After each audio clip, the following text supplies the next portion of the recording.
welcome to our weekly live stream recording of the M&AZing, a podcast series devoted to acquisition entrepreneurs, search funds and holdco builders in the UK, EU and beyond.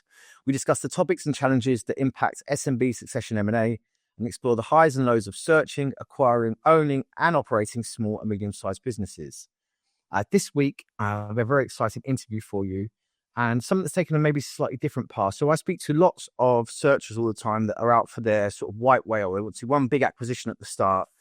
And I met Cal at our serial acquirer symposium, and he took a slightly different route in, which I thought was very interesting, and I'd like to share with you. So if you are looking to complete your first acquisition, especially, stick around for this rest of this episode, because I think you might pick up some interesting tips. So first off, Cal, thanks for joining me.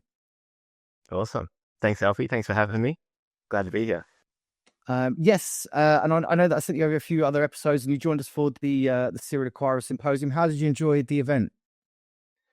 It was good. Yeah, the symposium was a good networking event. Met some, had some good conversations, met some good people, managed to pin down some of the venture capitalist guys as well and have a chat with them to see how they're going and kind of what their investment criteria was, as well as like the software that's coming out, like with you guys and the other gentleman that was there with his I can't remember, fund search or whatever. Joe with Deal Flow Agent. Yeah, really, it's really interesting stuff. Yeah, awesome. I mean, AI is just crazy, but he's leveraging that pretty hard, as I imagine you guys are. Yeah, and AI was a real sort of topic of the day. Piers Linney's talk at the start was super popular as well. The sort of AI sort of post acquisition. I think that was really illuminating for a lot of people. Yeah, for sure. Okay, so before we dive too deep into your acquisition, because that's obviously what we really want to get into, let's learn a little bit about you. So, what's your professional background, Cal, and how did that lead you into ETA? Yeah, I'm an accountant by trade, originally from Australia, from Perth, trained there. Originally, I started BDO in international and corporate tax. Didn't really like that too much, so moved into insolvency. So I was doing liquidations, turnarounds, trying to sell businesses if we could save them. But generally that wasn't the case. It is with insolvencies. You're generally selling off bits and pieces. Mm-hmm. But I thought that was really good experience in terms of getting into managing businesses. Because if you think about an insolvency situation, when the practitioners come in, they're replacing the directors. So as a young, 23-year-old, I was going in and with my managers, but a lot of time just they left me to it and to manage teams and kind of see what we could do in terms of turning places around. That's interesting. That's some real sort of boots on the ground experience from early on for you. Yeah. So did my chartered accountancy there, did some insolvency law qualifications as well, which aren't very too useful in the UK, but there you go. And moved over to London 11 years ago now, and just moved over to work for myself as an independent consultant, just as a kind of business analyst, primarily, which is a jack of all kind of trades type of role, where I was essentially going into various companies, a lot of government work, fixing problems, where you come in for a short period of work to cover someone or just look at an issue and then you unpick it and try and come up with what the recommendation approach is to fix it, and then usually that rolls into the next problem and the next problem and the next thing. And that's kind of like what I've been doing consultancy wise in the UK. And to be honest with you, still doing that while I've gone through this acquisition, and I'm still working as a consultant because the acquisition isn't paying for the bills. So that'd be one of my tips is keep your job if you can.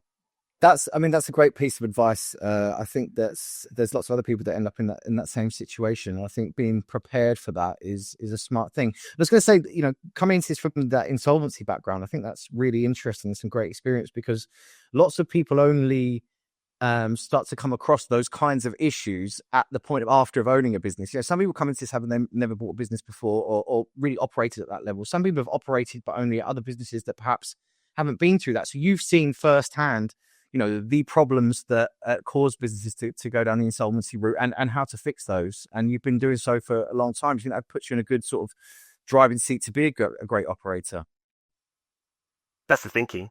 Yeah. We'll see.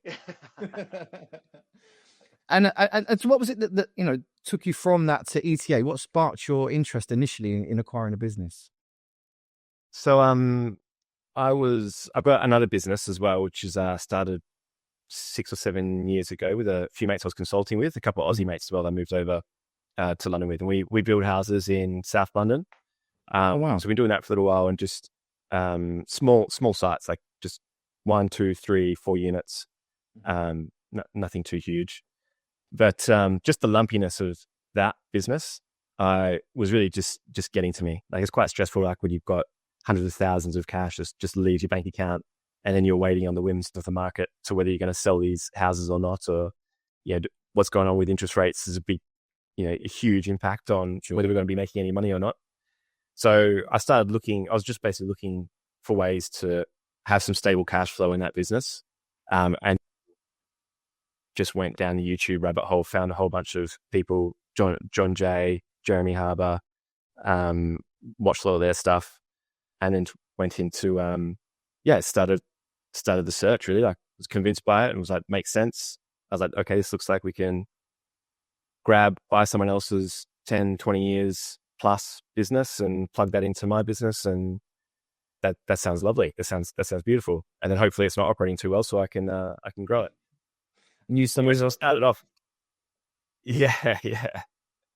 To start off in the property, looking in like property sector. Okay.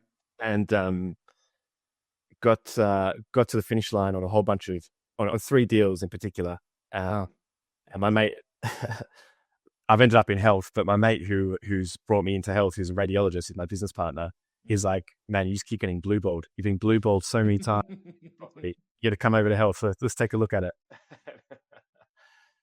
I mean, that's another interesting learning for anybody that is getting into this, because I speak to lots of people that get to that same point. I mean, I will start calling it blue balling, but I haven't to this point yet. But lots of people do get to that kind of almost sort of moment of completion of a deal, and it falls through. I mean, do you mind sharing what happened to some of those? Yes, I think I'd be a self-funded searcher, and I think it's probably just the learning curve of being a self-funded searcher of every time I was getting further along or down like the acquisition stages, if you like, I just there was just something that would go wrong. And then it would either be, you reflect on it and go, I could have handled it differently and probably would have actually got a deal there, or I should have walked away from it, or whatever it was. You can find an excuse to blame yourself. But a lot of it was just kind of like, the learning process. So I had the first one I got after 6 months, and it was a electrician, and around St. Albans, and he was a good size, 1.1 turnover, had just put in some systems in the previous 12 months, which had enabled him to grow, had a good team around him. A lot of uncertainty that I had around like how reliant the business was on it with him. Okay. But his whole thing was, he just had enough. He's like, I want to move to Spain. My partner's moved to Spain. I'm behind. I need to get rid of this thing. I need to be out within 3 months. Wow. And I had booked my summer holiday to go to Greece, go sailing in Greece. And my wife wasn't going to let me get out of that or work while I was on the boat.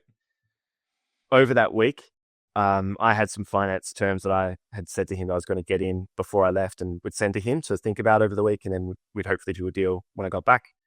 During that week, I didn't get those terms in time, and then someone else he was speaking to did get terms to him, and he'd sold it during the week I was away. So I missed out, and it would have been a great one. Like, wow. In terms of like the numbers, it was a no money down deal. It was ticking a lot of the boxes with a lot of uncertainty still around. Draw reliance on him. Sure. That was the first one. I mean, it sounds like a great business on paper, especially with the level of motivation from the seller. I hope sailing in Greece was worth it. Yeah. Well, I'm still married, so I guess, That's the more important thing here, actually. Yeah, it's not about the sailing. Yeah, you're absolutely right. Yeah. Second one was in the Midlands, near Wales, West Midlands. And it was a pole planting business. So this business, pole planting is your power lines, how they're on like a wooden pole that's in the ground. So those poles, they degrade over time. Someone's got to come out and replace them.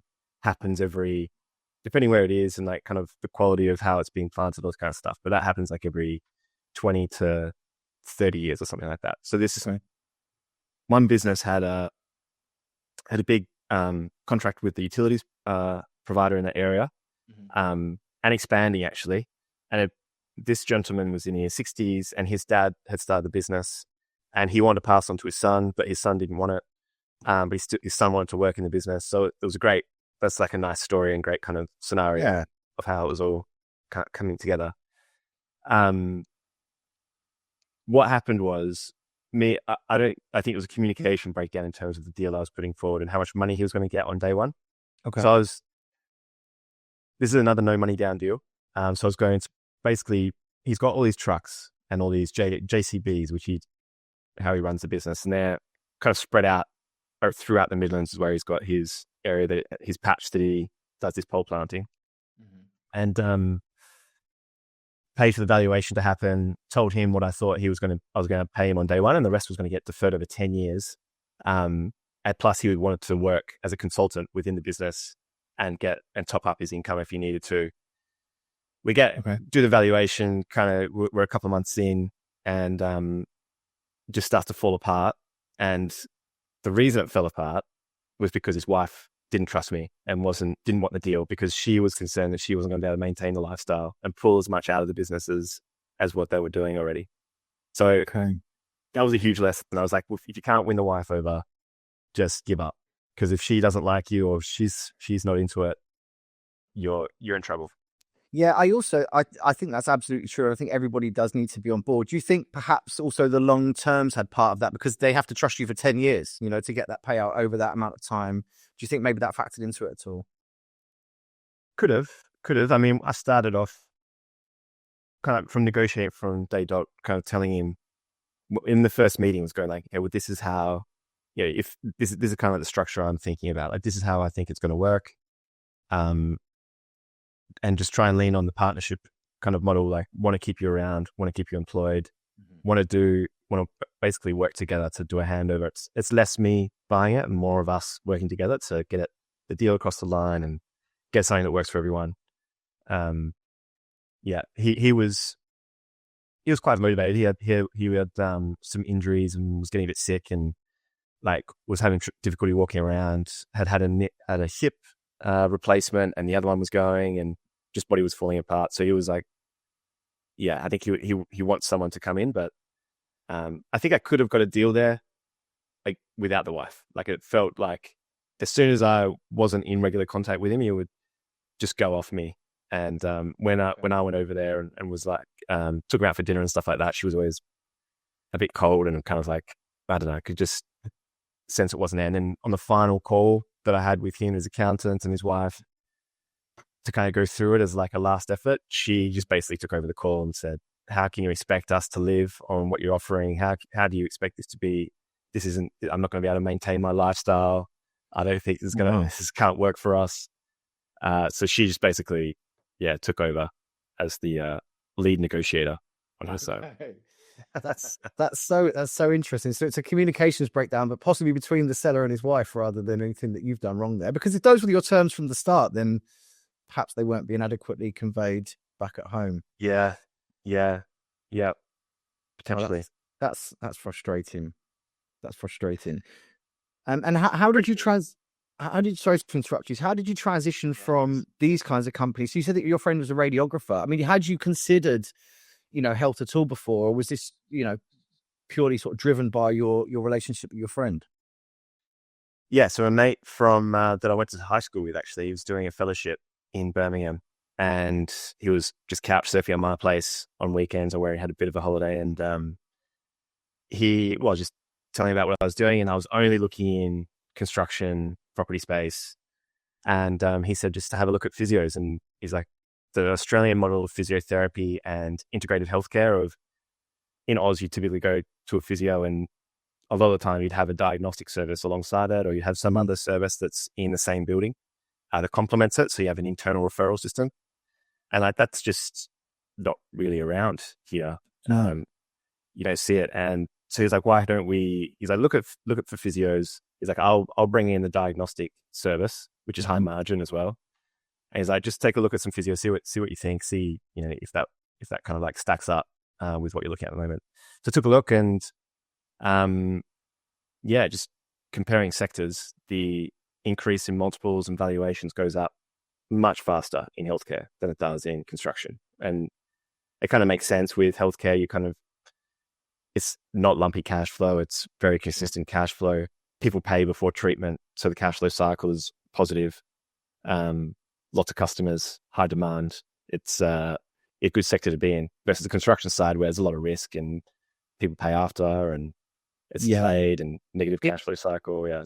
Invoice terms in construction are an absolute nightmare. The red tape and the things, the boxes that need to be checked and waiting to be paid, and it is a long process. I can absolutely see that physio would be a much cleaner transaction. Yep.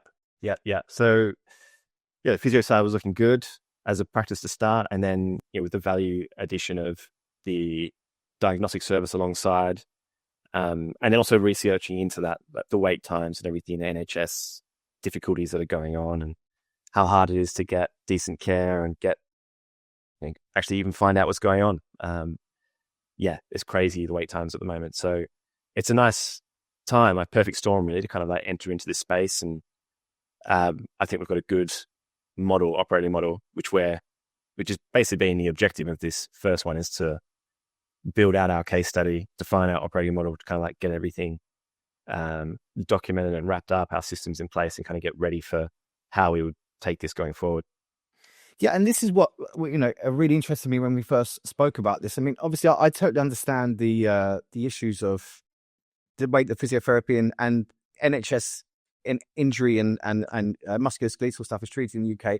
I've had a raft of sports injuries myself that I won't regale on everyone with on here, but I've had a tough time with it, and I'm a big lover of the NHS. I think they do a great job, but they spend most of their time on sort of critical care, and I think some of this other stuff we do fall behind. I can totally see in Australia that you probably have a better system, much more kind of sports focused, and I guess that there is obviously a payment at point of service, if I'm right as well, so maybe that fuels a slightly different model there. So you're kind of bringing an entirely new model to the UK, and you're also potentially going to be working with the NHS. You said, or is that correct? Yeah. That's the view. So, so I think the model we're going for with integrated healthcare in a single location. You have the physios there, which is we're trying to do primarily private.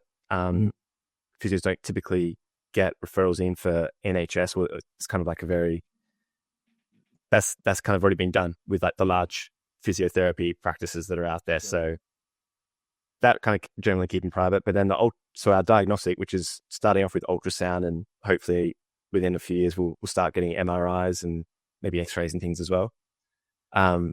That diagnostic side, there's really big wait times in NHS, and I don't think they know. There's an opportunity to partner with them. So yeah, we're looking to once we get certified with CQC, because you need that to enable the contract with local hospitals, then we'll be looking into, for sure, try and relieve some of that wait time and get some of that demand into our clinic. And work with NHS. It's so interesting because I think that it's not only a great service, especially the people that will get to use your your diagnostic tools, but also to everybody else in the area that does have those long waiting times. It's going to alleviate a bit of that kind of pressure on the NHS who perhaps don't have the same systems in place. So I think that's super interesting. And to go back to another point that you mentioned, your model, and you said that you're kind of testing it out. And again, that's another thing that made me want to get you on the podcast and share this with people. Because like I said, when we first spoke, you said that you had initially, looked at going out and raising funding and maybe acquiring a slightly bigger business than you actually did in the end. And I think you actually went a little smaller, if I remember correctly.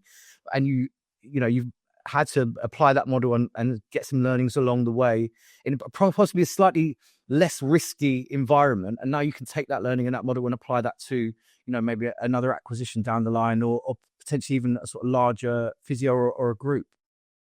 Yeah, for sure. So we went micro. We're so small for our first one. Like we self-funded, just trying to think, okay, well, I know I'm going to make a lot of mistakes. I know there's going to be lots of issues. There's things I just don't even know about, which I know I'm going to balls up. So we went pretty small. So the physio we got, was only doing 435 turnover in the last 12 months from what we got, from we bought it. And, we made all, well, I should say I made all the mistakes. My business partner is basically relying on me to make a good decision. And I tell you, I did everything wrong. I mean, I think I was a year and a half of searching after being, with a bunch of deals that have fallen through. So I was getting very hungry for something just to get across the line.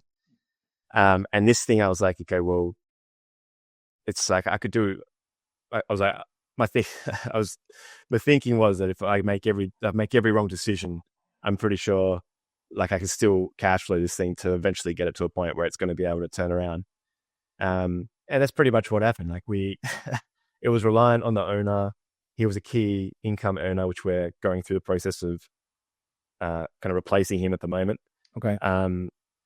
The staff and culture, there was no culture. The staff have all changed because we've come in and we're trying to actually generate like a team working environment and change things a bit much maybe. Okay. The financial reporting wasn't great, so I've had to tidy that up. No marketing whatsoever, no marketing or sales system, so I had to implement that. Unreliable booking software, so I've had to change the booking software.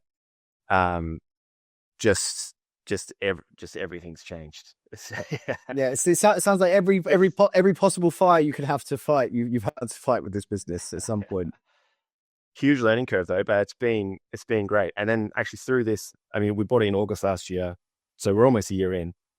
And then in April, I did a little tuck-in acquisition as well. Bought the local chiropractor and tucked that into our clinic as well, which is awesome. Which was a massive help to our cash flow, which is great. And now we're at the point, I think we're going to get to 12 months. We're basically going to have our playbook, if you like. We're going to have everything we've been through everything that you could go through. We know what we need to do to solve it. And then we can hopefully go out and solve that for other people through like a equity, consulting for equity model, or go in and just be able to identify things. Once you've been stung and gone through the actual process and lived it, you're well aware to make sure. I mean, I'm not going to forget to make standardize someone's salary, the owner. If they're doing any work in the business whatsoever, like that, that's going to definitely stay with me for life now. Or just understanding the quality of earnings and going through the process of where's the money coming from, how are they paying for people to come in the door, what is the marketing and sales process. Oh, it's the guy who's actually just calling up his buddies who he knows for 15 years who are GPs and consultants around the place, and that's how he does it. Okay, well, that's not ideal for me. The basics. I've got the basics down now for sure. And do you think that from your experience in, working in insolvency, you were maybe a little bit less daunted by these tasks because you've seen companies had to see a lot of change come in and teams turned over? And is that something that you perhaps maybe a little less scared of this than another operator might have been? Potentially, yeah. I suppose being in distress situations. So I guess it's difficult, right? Because if you're the insolvency practitioner, you don't take on any liability. Whereas if you're the business owner and you take on the shares, from the point you take on those shares, you've got director duties. You are liable for the actions that you take from that point on. So you need to be pretty on it. I'd say like that.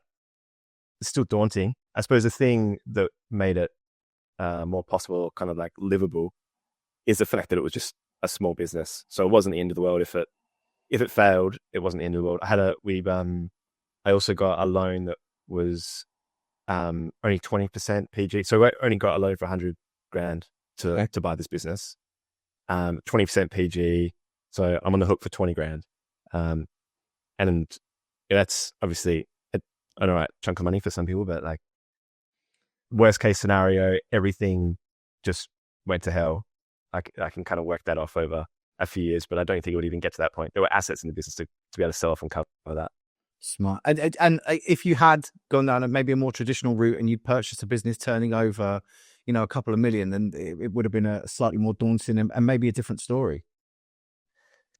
Different story. I think then, you go down traditional route, you've got the support, right? You've got a lot of experience and support behind you. So you would be, you'd be guided to make the right decision. You're not going through the school of hard knocks. You're going to be making decent decisions. And as well, like cash flow is king. If you've got a fund supporting you and they've invested in you to get a business and they believe in it, it's really their cash that's on the line. So they're not going to see you fail. They're going to be able to cash flow you out of the problem. True. Which I think that's the comforting thing of the traditional search, right? You've got the experience and the money behind you to kind of see your way through the issues. Whereas if you go self-funded, you're just taking that on yourself. So, if you run out of cash and you don't have the skills or aptitude to be able to solve the problems, that's on you. That's interesting. So if you were to, talk to the next Cal who's out there to do his acquisition, what would you say to him? What advice would you offer someone at the start of their acquisition journey? I'd say don't get deal heat and don't get too carried away about having to get something. That's basically, I think, the situation that we've ended up in with this one. Otherwise, it's I think like partnering. Like this is such a great community. If you want to be the operator, I suppose there's investors out there. See if you can partner with someone that's done it before or get investment behind you. Depends on the size that you want. Like, I suppose my thesis was a little bit. So I didn't expect to kind of take any money out of this for 12 months or so. I just wanted to kind of go through the process and have a successful acquisition under my belt. And then my thinking was that, okay, if I can prove that I've got the skill set to then rinse and repeat a model, then I can get investment much easier than if I haven't done anything and I'm trying to convince people to back me just because I think buying a business is a good idea. I think so. I guess that the answer would be like, just know yourself, know what you're after and what you're trying to do. So yeah, mine was I can keep working and I can consult on the side of doing the purchase. Me and my business partner will be able to solve all the problems. We'll get to the end of 12 months and we'll hopefully be in a position where we can go again. Versus the other mentality probably is I need to earn an income. So I need financial support while I go through an acquisition. And then potentially want to be buying something a bit bigger or a lot bigger. Something you can start drawing a salary from early on, and I suppose having that. Yeah, and it's a double-edged sword, I suppose, because it would take up more of your time, I guess, but there is less pressure on it to take some cash out, and you did have a bit of space for learning. So it's a super interesting route. And as for the business that you did acquire, how did you go about selecting, talking to that target? Was it an off-market search? Did you find it through a broker? This one was through a broker. This one was through KBS, who are generally okay, rubbish. But, yeah, probably shouldn't say that. But I was doing letters, so I was getting database off. I was using a market research company. Okay, I think they're called Market Location. So I was using their database. I had a template letter, and I was sending 500 letters a month for a long period of time, like 6 months plus, 6 months to a year. That was one method. Other one was I used a LinkedIn consultant to like message or connect. Like basically, they jump on my profile, connect with people, and then set up calls to me. And then, brokers. I was registered with every broker I could register with, and was trying to find people I could just speak to regularly and keep sending me stuff. That's interesting. And were all those tactics specifically in health, or was this for the construction deals beforehand and then you moved into health later? That was the construction route. Okay. The health one was really quick. I think started searching. I'm pretty sure from start search to then buying this was like 4 or 5 months. Wow. Met with like 3 or 4, and then it was just fast. Yeah, it was way faster. And part of that, do you think, was maybe, as you described it, deal heat? You were so sort of itching to get a deal done, it maybe moved along a little bit quickly. Yeah, definitely. Yeah, from agreeing a deal to then completing on this first one was just over 2 months. And that was definitely just pushing everything through to do it as fast as possible. Wow, that is quick. But, like you said, you gave yourself space to learn. There wasn't a huge risk to you. And you've now got that playbook. And like you said, you can go and apply that elsewhere. And you spoke a little bit about your plans, but, what is next for you with this playbook? Is it going to an investor and saying, hey, I've done this before, I've learned all the lessons, let's go in and buy a slightly larger practice or collection thereof? Or, are there some other routes that you're looking at taking to expand? Yeah, there's all of the above, I suppose. There's so I've got a good size practice lined up now to acquire, which is also in South London. And that one, the gentleman, he wants, he's adamant for some cash on the table on completion. So that one needs investor funding. I don't have the money for it, and don't want to do it all on debt. And he doesn't want it to be all done on debt as well. Sure. So that was while I was at the last networking event. But the thing is, it's basically you need to be raising over $1 million from these funds or I suppose like family offices and things like that to actually kind of get your foot in the door. So this one I'd only need 700, so I'm not quite there.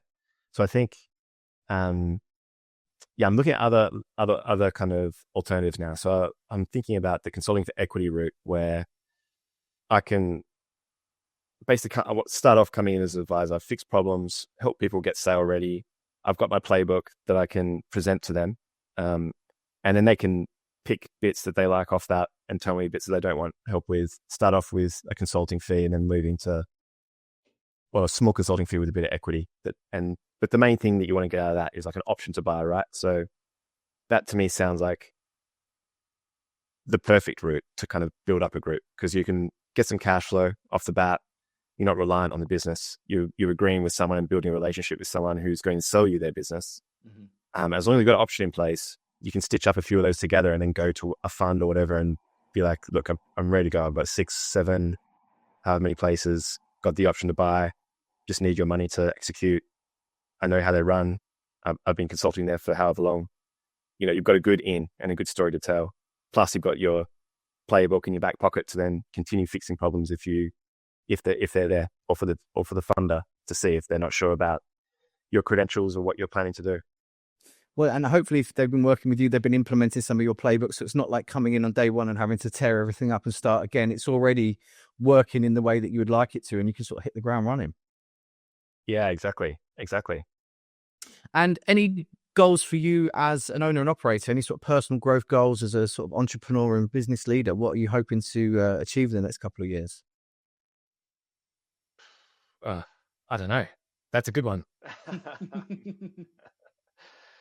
Nothing in particular. I don't know. I think I like this, the consulting for equity type play, I think is quite nice. I mean, I'd like to just be through this journey that help people have a succession plan and kind of remove themselves from the business. I think it's like the guy we bought from was like stressed out of his mind. His business was failing. Like he was not in a good place. He was working nonstop. He was starting to get health issues. I think your emotions kind of like weigh your body down, don't they? So yeah, he was just starting to fall apart, and he was so frazzled. Since taking it over, he's had much more time and is just a happier person. I think that's kind of potentially people to look at, as well as this gentleman that I've told you about, who's ready to sell his clinic in South London. Yeah, he's just no succession plan. He's been trying to sell it for 2 years. Great difficulty. People can't raise the money for it. Maybe he wants too much. Who knows? But if I can go in there and convince him to sell to me, not to sell to me, but we can have some sort of consulting arrangement to kick off a purchase agreement, and he can see the way I operate. Then hopefully that's kind of like an easier sell, right? An easier in. And just helping people like this, that have these clinics that they're kind of struggling, and I help take some weight off them, help them enjoy life a bit better. Doesn't have to be for an acquisition all outright, but just take some services away from them to make their clinic and life easier. I think that's a really nice sort of positive side effect is, you do have that impact on business owners and operators' lives. I mean, something that we see quite often is that people go into business because they're good at what they do, not necessarily because they like running a business. So, they might have been, a great physio, or in construction, it's super common as well. And then they get to this point in time where they are kind of ground down by the day-to-day of it. They don't get to do the bit of it that they love anymore. There's a whole lot of other pressures. And if someone like you can come in and alleviate some of that, then that must be a great feeling for them and a great feeling for you. And hopefully, leads to plenty more acquisitions along the way for you. Let's see. I hope so as well. See. Awesome. Well, Cal, thank you very much for joining us. It's been super illuminating. I'm sure our listeners will feel the same. If anybody is in this kind of space and wants to connect with Cal, we will leave his LinkedIn details on the bottom of this video. So, if you are the owner of a physiotherapist practice and you need someone to come and do some consulting, or you're in the same space, you want to network, or you want to give him $700K to buy a practice in South London, then please do get in touch with him. We can always make introductions through the BizContra platform as well. So, Cal, thank you very much for joining us. Perfect. Thanks, Alfie. Thanks for having me. Good talking to you. And that's it for the M&AZing. We will see you next week.